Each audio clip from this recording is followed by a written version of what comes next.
fans, do you want to win your share of $100,000? Simply enter the houseofboxing.com Fight Night Prediction Challenge.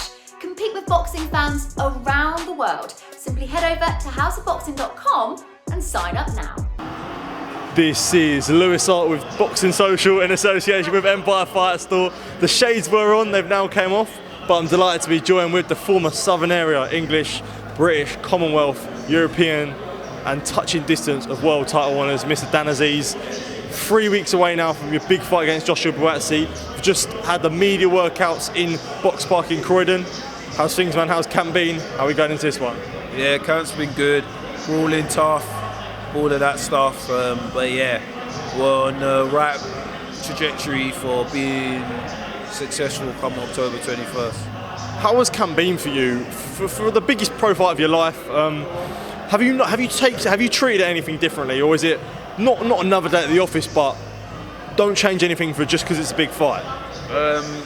Yeah, everyone who knows me knows I train hard anyway. Like it's not like, oh, I'm having this fight now, I've got to train super hard. I always train hard. I always train like every fight's my most important fight. But I think one thing I will say for this fight: focus, concentration.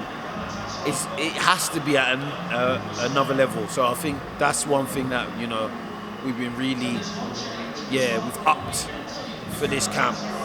And for yourself, finally being in a big fight now, after taking the long way round and being in a big fight now, does it feel sweeter in a way for you? Does it feel sweeter in a way? Yeah, I guess so. You know, all good. What's the saying? Anything good. I just messed up the whole saying. What is it?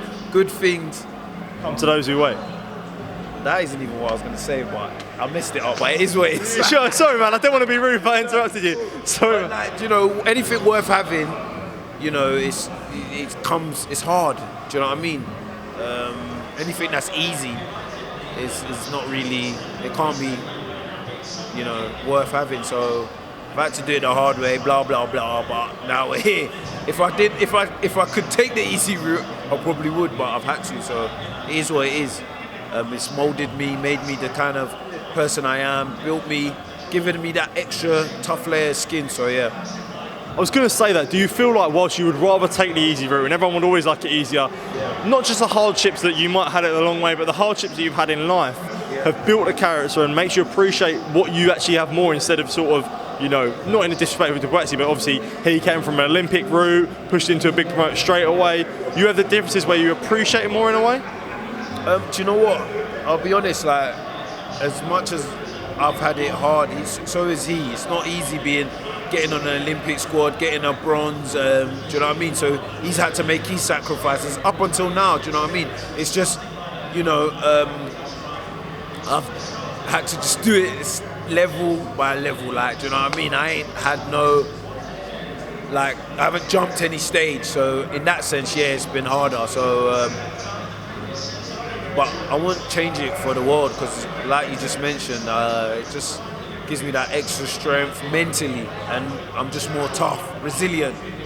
Absolutely. For someone like yourself, you've always idolised Marvin Hagler, you've always talked about how much you've idolised him. He's always someone that's done it the hard way. Yeah. And especially in this fight, probably more than ever, you're going to have people backing against you. People won't be picking it against you, and people may... But how does that feel for you?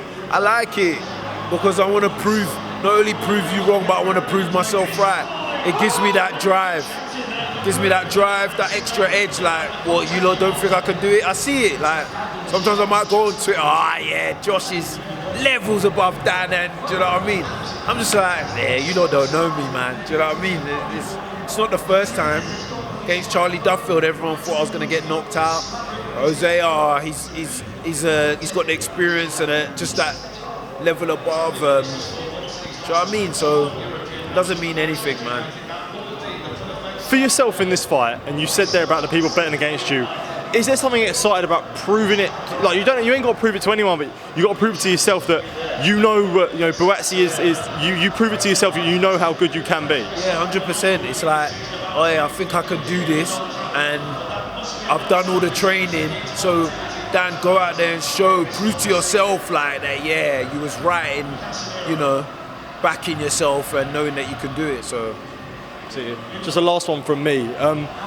There's going to be a keen watcher on Saturday the 21st of October. I know you're not looking past Joshua Buatsi, but the man Anthony Yarde came into Sky Studio, said, you know, I want the win. He said he was cool with you, but he said business is business. I know you'd look at a world title honour, but the excitement of being in that option of either someone like Bivol or Anthony Yarde must be exciting to you.